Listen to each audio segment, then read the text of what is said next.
All right, let's jump right in. Today we're tackling a big one, a really fundamental, and let's be honest, kind of dangerous law of power. Never outshine the master. We're going to look at what it really means and how it shows up everywhere, from old royal courts to your office today. So think about this for a second. Imagine that one thing you're amazing at, your best quality, the talent that makes you, you. What if that was the very thing that could bring you down? It sounds completely backward, I know, but getting a handle on that tension is the secret to understanding this law. So here's the law in a nutshell. It's simple, really. Always make the people above you feel secure and comfortably superior. You might want to impress them, show them how brilliant you are, but if you go too far, you don't inspire loyalty. You inspire fear and insecurity. And that's a dangerous game. This isn't about playing dumb. It's about playing smart. To really get this, we need a story. And oh boy, do we have one. This is the ultimate cautionary tale of what happens when you get this law spectacularly wrong. We're going back to 17th century France to meet a man named Nicolas Fouquet. Okay, so Fouquet was the finance minister for the famous Sun King, Louis XIV. He was sharp, ambitious, and he got the feeling he was kind of falling out of favor. So what's his big idea? He thinks, I know, I'll throw the most incredible party the world has ever seen to honor the king. That'll show him how essential I am. And listen, when I say party, I don't mean just a party. This was next level.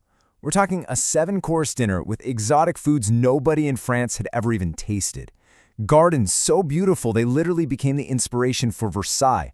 And to top it all off, a brand new play written just for the occasion by the most famous playwright of the day, Molière. Every single detail was just over the top. So what was his reward for this incredible display of loyalty and good taste? Well, the very next morning, the king's guards showed up and arrested him. He spent the last 20 years of his life in a prison cell, alone.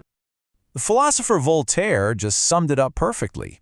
In the space of one night, one party, Fouquet went from being one of the most powerful men in France to nothing. So what on earth happened?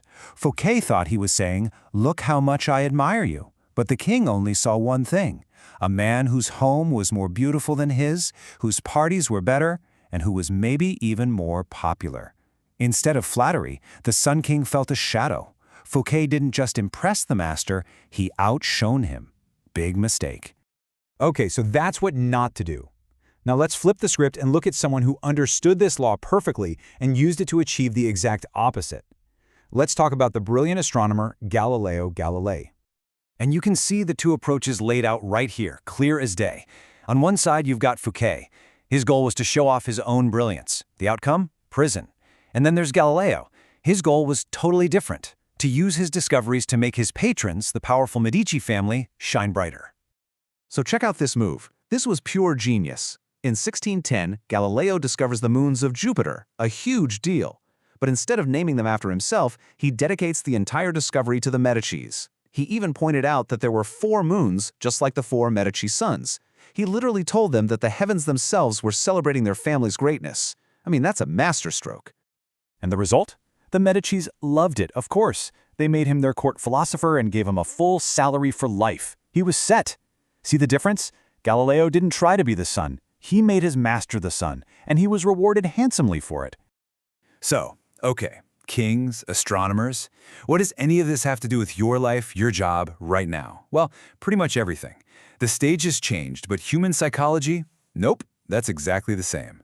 Let's get into the modern playbook.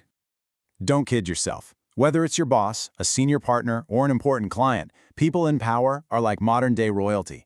They want to feel like they're the smartest, wittiest, and most charming person in the room. It's a huge mistake to think you can just impress them by constantly showing how smart you are. More often than not, you're just making them nervous. This right here is basically your modern playbook. Look at the dangerous moves versus the powerful moves. So instead of constantly pushing your great idea, you might say something like, building on that great insight you had, and then present your idea. Attribute it to them. Instead of being the funniest person at the meeting, laugh at their jokes and make them feel like the source of the good mood. And here's a great one. Ask for their advice. Masters absolutely love to share their wisdom. And look, this isn't about being a pushover or hiding your talent. It's actually the opposite. It's about being in control. By subtly managing the egos of those above you, you avoid becoming a target.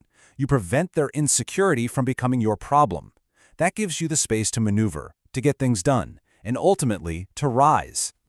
But, and this is a big but, like any law of power, there are exceptions. It's not always about taking a back seat. So what happens when your master is weak? So, do you have to spend your entire life worrying about everyone else's feelings? The simple answer is no, absolutely not. The whole point is to be strategic, not blindly submissive. You have to pick your moments. If your superior is what we might call a falling star, someone whose power and influence are clearly fading, well then the game changes. You don't have as much to fear from outshining them. You can start to discreetly outcharm them, outwork them, outsmart them at key moments. But you have to be careful. If they're already on their way out, sometimes the smartest move is to just be patient. Let nature take its course. And that brings us to the final question, and this one's for you.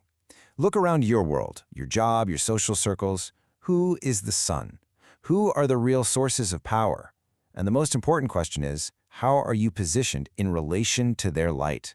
Are you accidentally casting a shadow? Or are you finding ways to help them shine brighter? The answer to that could define your entire path forward.